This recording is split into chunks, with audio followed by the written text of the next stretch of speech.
All right, what's going on, everybody? So today I am going to go ahead and go over how to make that peach jam. Now I do want to apologize for my hair.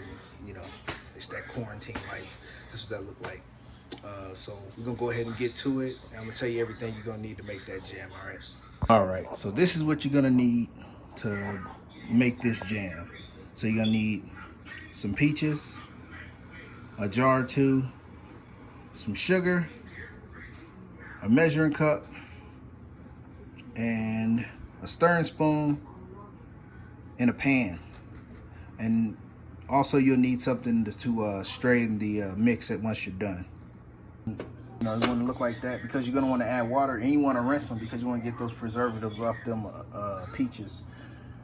The reason why I'm keeping the juice is I'm actually going to use this for my wine.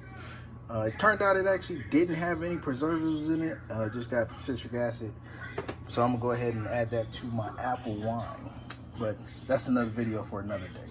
So the next thing you wanna do is add your sugar to your mix. You're gonna add a cup and a half a cup. So once you've added your 1.5 cups to the peaches, you're gonna wanna set your oven to high and stir vigorously. People like using the word, just stir it, like keep stirring it, and I'll show you what it looks like or what it's supposed to look like. All right, so you're gonna want to let this heat up and stir it. You'll know when it starts getting hot because you see all that sugar at the bottom, it's gonna start to dissolve. So go ahead and stir that up. All right, now usually we would use pectin to get it thick and a half a cup. But if you don't have pectin, one little trick you can use is to use some jello. Now you're not gonna use all of it, you'll probably use half a teaspoon of jello just to thicken it up a little bit. Now, we're almost there, just a little bit longer, and we'll have that ready. Now if you notice, the longer you stir it, the softer it'll get. It'll start getting a dark color. You're gonna want this to be, it's gonna be the darkest color it can be.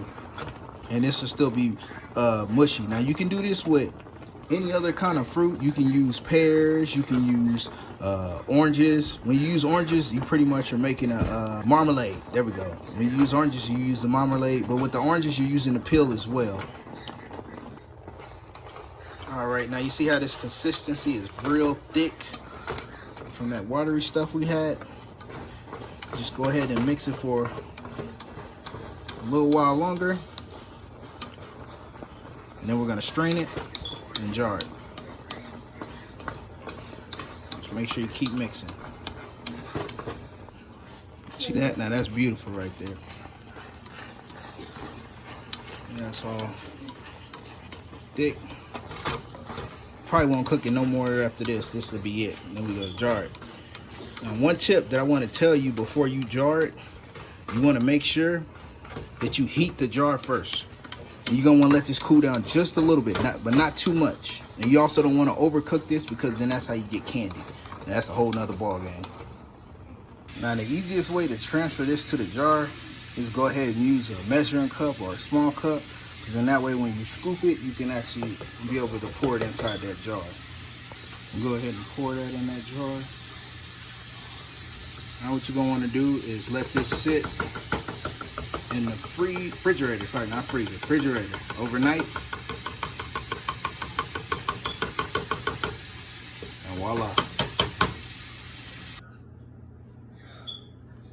homemade jam. If y'all want more videos like this, go ahead and just give me a comment, and I got plenty of material. Just go ahead and let me know.